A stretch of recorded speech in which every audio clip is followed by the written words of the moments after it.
আসসালামু আলাইকুম এভরিওয়ান। আজকের এই ভিডিওতে আমরা হচ্ছে যে আমাদের যে বৃত্ত আছে, হ্যাঁ, এই বৃত্তের যেই হচ্ছে অনুশীলনটি যে এমসিকিউগুলো আছে সেই এমসিকিউগুলো আমরা একটু সলভ করব। তো প্রথম যে এমসিকিউটা আছে সেটা একটু দেখো যে কোনো বৃত্তের অধিচাপে অন্তর্লিখিত কোণ কি রকমের কোণ হবে। দেখো এইখানে আমরা একটা বৃত্ত দিয়েছি, ঠিক আছে। তো প্রথম আমাদের জানতে হবে যে অধিচাপটা কি জিনিস, তাহলে অধিচাপের উপরে অন্তর্লিখিত কোণ কি কোণ হবে সেটা আমরা কিন্তু সহজে বের করতে পারবো, ঠিক আছে। তো দেখো, অধিচাপ হচ্ছে যদি কোনো বৃত্তের কোনো একটা বৃত্তের অর্ধেকের বেশি অংশ নিয়ে একটা চাপ আঁকা হয়। যেমন মনে করো এইখানে একটা বিন্দু আর এইখানে একটা বিন্দু, হ্যাঁ, এটা একদম মনে করো যে একদম একটা বৃত্তের অর্ধেক চাপ নেওয়া। তাহলে আমি বলতে পারি যে এইটুকু হচ্ছে এক বৃত্তের অর্ধেক। কিন্তু আমাদের এমন চাপ নিতে হবে যেটা বৃত্তের অর্ধেকের থেকে বেশি। তো মনে করো আমি এইখানে একটা বিন্দু নিলাম, এই বিন্দুর নাম দিলাম এ। এইখানে একটা বিন্দু নিলাম যার নাম দিলাম বি। আর এইখানে একটা বিন্দু নিলাম যার নাম দিলাম সি। এখন দেখো এই যে এ বি সি, এই এ বি সি চাপটা দেখো এই বৃত্তের অর্ধেকের থেকে বেশি অংশ নিয়ে গঠিত, তাই না?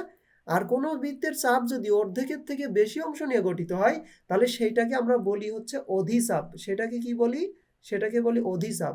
আর যদি অর্ধেকের থেকে কম অংশ নিয়ে চাপ হয়, যেমন দেখো এসি চাপ, হ্যাঁ, এই যে এসি চাপটা, এই অংশটুক এইটুক হচ্ছে কি উপচাপ, এইটুককে বলা হয় উপচাপ। আর অর্ধেকের থেকে বেশি অংশ নিয়ে যেই চাপটা, এই চাপটাকে বলা হয় অধিচাপ। আর অধিচাপের উপরে তুমি যদি কোনো কোণ অঙ্কন করো, অধিচাপের উপরে যদি কোনো কোণ অঙ্কন করো, অন্তর্লিখিত কোণ অঙ্কন করো, তাহলে এই কোণটা সবসময় হবে কি কোণ? সূক্ষ্ম কোণ। এই কোণটা সবসময় কি হবে? সূক্ষ্ম কোণ হবে। কেন? কারণ দেখো অধিচাপের কিন্তু একটা কেন্দ্রস্থ কোণ থাকবে, এটা যদি কেন্দ্র হয় তাহলে এর একটা কিন্তু কেন্দ্রস্থ কোণ থাকবে।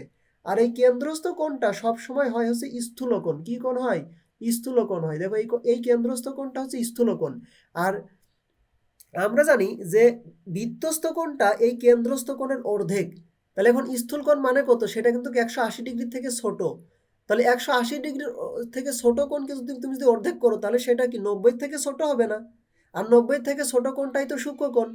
এই জন্য অধিচাপের উপরে অঙ্কিত কোণটা কি হবে? সূক্ষ্ম কোণ হবে। বুঝতে পারছি? আর উপচাপের উপরে অন্তর্লিখিত কোণ, এটা কি হবে? এটা হচ্ছে স্থূল কোণ হবে। এটা মনে রাখবা, ঠিক আছে। উপচাপের উপর অন্তর্লিখিত কোণ হয় হচ্ছে কি কোণ? স্থূল কোণ। আর অধিচাপের উপর অন্তর্লিখিত কোণ সূক্ষ্ম কোণ।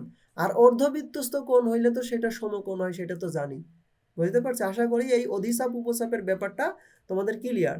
তারপরে দেখো 2 নম্বরে কি বলছে, যে ও কেন্দ্র বিশিষ্ট বৃত্তে এক্স এর মান কত। দেখো এই বৃত্তের কেন্দ্র হচ্ছে ও, এখন বলছে এই এক্স কোণের মান কত। একদম সহজ, একটু দেখো।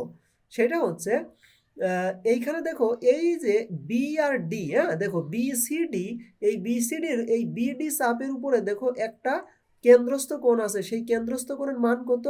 108 ডিগ্রি। কত? 108 ডিগ্রি। আবার দেখো এই বিডি চাপের উপরে একটা বৃত্তস্থ কোণ আছে, এই যে এই কোণটা হচ্ছে বৃত্তস্থ কোণ, এ কোণটা বৃত্তস্থ কোণ। আমরা জানি বৃত্তস্থ কোণ হচ্ছে এই কেন্দ্রস্থ কোণের অর্ধেক। তো এই যে বি ও ডি কোণ যদি 108 ডিগ্রি হয় তাহলে এই বি এ ডি কোণ, এই বি এ ডি কোণ হবে কি 108-এর অর্ধেক। তো 108-এর অর্ধেক কত বলো তো? 54 না? তার মানে আমি বলতে পারি এই এ কোণটার মান হচ্ছে 54 ডিগ্রি। কত ডিগ্রি? 54 ডিগ্রি। এখন একটা জিনিস খেয়াল করো, এই দেখো এ বি সি ডি একটা চতুর্ভুজ, এ বি সি ডি কি একটা চতুর্ভুজ। আর কোনো বৃত্তে অন্তর্লিখিত চতুর্ভুজের বিপরীত কোণদ্বয়ের যোগফল সবসময় 180 ডিগ্রি হয়। তার মানে এই যে এ কোণ আর এই যে সি কোণ, এই দুইটা তুমি যদি যোগ করো তাহলে যোগফল কত হবে? যোগফল হবে হচ্ছে 180 ডিগ্রি। এখন দেখো এ কোণটা কত? এ কোণটা 54 ডিগ্রি, তাহলে সি কোণ কত তুমি বের করতে পারবা না? অবশ্যই পারবা।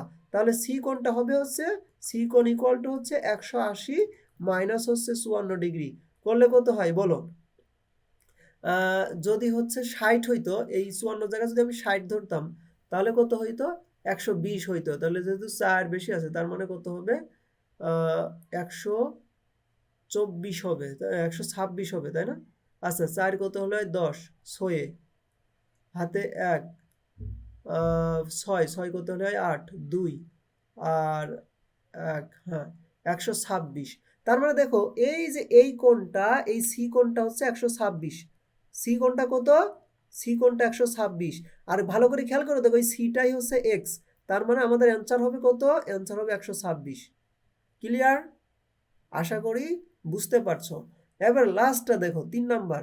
বলছে যে পাশের চিত্রে এই যে ইসিডি কোণ, এই যে ইসিডি কোণ, এই ইসিডি কোণের অর্ধেক কত হবে?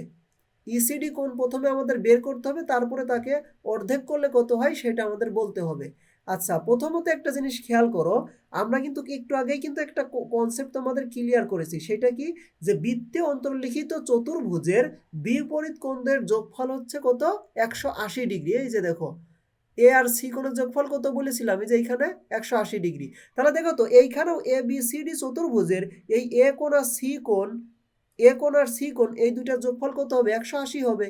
তাহলে এখন দেখো এ কোণ কত? এ কোণ 80, তাহলে সি কোণটা কত হবে বলো তো? এই যে বি সি ডি কোণ, এই সি কোণটা কত হবে? 100 হবে। কত হবে? 100 হবে। কেন? কারণ এই যে বিপরীত কোণের যোগফল কত হবে? 180। তাহলে এই কোণটা হবে 100। এখন একটা জিনিস খেয়াল করো তো, এই যে পুরো কোণ, এই পুরো কোণটা কত? 180 ডিগ্রি। কারণ দেখো এই বিসিই, বিসিই একটা সরল রেখা না? তাহলে এই পুরো কোণটা হবে কত? এক সরল কোণ। এই বিসিই কোণটা হবে এক সরল কোণ। তাহলে পুরোটা হবে 180। তাহলে এই পাশের কোণটা যদি 100 হয়, তাহলে দেখো তো এই যে ইসিডি কোণ, এই কোণটা কত হবে? 80 ডিগ্রি হবে, তাই না? অবশ্যই 80 ডিগ্রি হবে। ক্লিয়ার? তাহলে এই যে ইসিডি কোণটা কত হবে? ইসিডি কোণটা 80 ডিগ্রি হবে। এখন আমাদের বলেছে ইসিডির অর্ধেক কত হবে? তাহলে ইসিডির অর্ধেক কত? 40 হবে। ক্লিয়ার? আশা করি এই এমসিকিউগুলো তোমার ভালো করে বুঝতে পারছো। তাহলে এইভাবে বুঝে বুঝে যদি এমসিকিউ করো, তাহলে তোমার কোনো এমসিকিউ বাদবে না। তো তোমাদের যদি কোনো বিষয়ে যদি সমস্যা থাকে, তাহলে সেটা কমেন্ট করতে পারো। আর বুঝেছো কিনা অবশ্যই সেটা কমেন্টে জানাও। আর নেক্সট কোন এমসিকিউ বা কোন অধ্যায় করতে চাও সেটা আমাদের জানাতে পারো।